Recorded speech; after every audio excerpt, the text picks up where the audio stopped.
नमस्कार,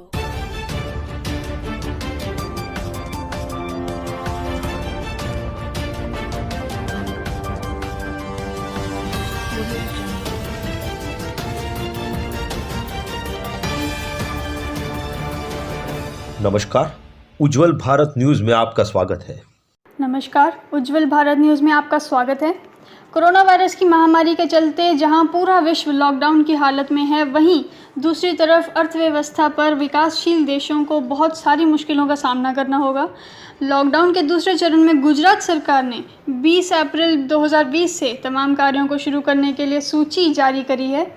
बैंक और एटीएम खुले रहेंगे। बैंक एटीएम खुले रहने के साथ साथ petrol, diesel, kerosene, CNG, LPG, PNG की सप्लाई निर्धारित तौर के यथावत होगी। पोस्ट सर्विस शुरू की जाएंगी। कैपिटल एवं डेट मार्केट में सेबी के निर्देशों के अनुसार कार्य होगा। कृषि के कार्यों में सोशल डिस्टेंसिंग का सख्ती से पालन करना होगा। सिंचाई एवं वाटर कंजर्वेशन के साथ जुड़ी सारी इकाइयों को प्राथमिकता दी जाएगी। नीचे दी गई सूची के अनुसार राज्य सरकार के आदेश अनुसार ये सारे उद्योग कल से शुरू होंगे। ड्रग्स, फार्मा, मेडिकल डिवाइस बनाने वाली कंपनियां कल से खुलेंगी। मैन्युफैक्चरिंग सेक्टर और special economic zone, industrial township में स्थित कंपनियां अपने काम करने वाले कर्मचारियों के रहने की व्यवस्था कंपनी परिषद में ही करनी होगी। जो कर्मचारी बाहर से आएंगे उन्हें सोशल डिस्टेंसिंग का ध्यान रखकर उनके लिए आने जाने की व्यवस्था की जिम्मेदारी कंपनी की ही होगी। आईटी हार्डवेयर बनाने वाली कंपनियों को कल से कामकाज शुरू करने की मंजूरी दी जा रही है। कोल माइन, मिनरल प्रोडक्शन और उसके लगते ट्रांसपोर्ट और माइनिंग के लिए ज़रूरी विस्फोटक सामग्री की सप्लाई कल से शुरू की जाएगी। ऑयल इंडस्ट्री, पैकेजिंग मटेरियल की मैन्युफैक्चरिंग यूनिट को कुछ छूट मिलेगी। शहरी विस्तार के बाहर रोड, सिंचाई, बिल्डिंग, अक्षय ऊर्जा और तमाम प्रकार के इंडस्ट्रियल प्रोजेक्ट में कंस्ट्रक्शन कल से शुरू होगा। शहरी विस्तार में कंस्ट्रक्शन प्रोजेक्ट शुरू करवाना है तो उसके लिए मजदूर उसी साइट पर उपलब्ध होना चाहिए। मजदूर बाहर से लाने की मंजूरी नहीं दी जाएगी। गांव में ईंट भट्टा और फूड प्रोसेसिंग इंडस्ट्री के कामकाज कल से शुरू होंगे। ग्राम पंचायत स्तर पर सरकार की मंजूरी वाले सिविक सेंटर कल से खोल पाएंगे। कोल्ड स्टोरेज और वेयरहाउस सर्विस कल से शुरू होंगी। फिशिंग ऑपरेशन समुद्र की सीमा और देश की सीमा के अंदर जहां मछलियों के लिए भोजन, मेंटेनेंस, प्रोसेसिंग, पैकेजिंग, मार्केटिंग और बिक्री कल से शुरू की जाएगी। कमर्शियल एक्वेरियम भी कल से खोले जाएंगे। मछली और मत्स्य उत्पादों, फिश फीड, मछलियों के लिए खुराक के लगते सारे कामों के लिए लोगों को आने जाने की मंजूरी दी जाएगी। चाय, कॉफ़ी, रबर और काजू की प्रोसेसिंग, पैकेजिंग, मार्केटिंग और बिक्री अभी वर्तमान स्तर पर 50% मंजूरी दी जाएगी। पोल्ट्री फार्म सहित अन्य पशुपालन गतिविधियों को कल से शुरू करने का आदेश दिया गया है। दूध की कलेक्शन, प्रोसेसिंग, डिस्ट्रीब्यूशन और ट्रांसपोर्टेशन के लिए कल से पूर्ण तौर पर मंजूरी दी गई है।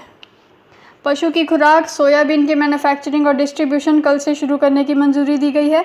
पशु शेल्टर और गौशालाओं को कल से पूर्ण तौर पर खोलने की मंजूरी दी गई है। कल से इन दुकानों को खोलने की मंजूरी दी गई है। सब्जी और फलों की दुकान, साफ़ सफाई के सामान की दुकान कल से खोली जाएंगी। किराने की और रेशन की दुकानों को पूर्ण तौर पर खोलने की मंजूरी दी गई है। डेयरी, पोल्ट्री, मीट, मछली और चारा बेचने की दुकानों को भी पूर्ण तौर से खोलने की मंजूरी दी गई है। Electrician, IT repairs, plumber, motor mechanic, carpenter, courier service, DTH और केबल सर्विस को भी कल से शुरू करने की अनुमति दी गई है। ई कॉमर्स कंपनियों को काम कल से शुरू करने की मंजूरी दी गई है। डिलीवरी के लिए उपयोग में आने वाले वाहनों के लिए ज़रूरी मंजूरी लेनी होगी। मात्र सरकारी गतिविधियों के लिए काम करने वाले डेटा और कॉल सेंटर को शुरू करने की मंजूरी दी गई है। आईटी और उसके साथ जुड़े सेवाओं के लिए कार्यालय जिसमें भी 50% से ज़्यादा कर्मचारी ना हो, इसका खास तौर पर ध्यान रखना होगा। ऑफिशियल और रेजिडेंशियल विस्तारों की प्राइवेट सिक्योरिटी और मेंटेनेंस सर्विस कल से शुरू करने की मंजूरी दी गई है। ट्रक रिपेयरिंग के लिए हाईवे पर दुकानों और उनके भोजन के लिए ढाबों को खोलने की पूर्ण तौर पर મંજૂરી દી ગઈ है।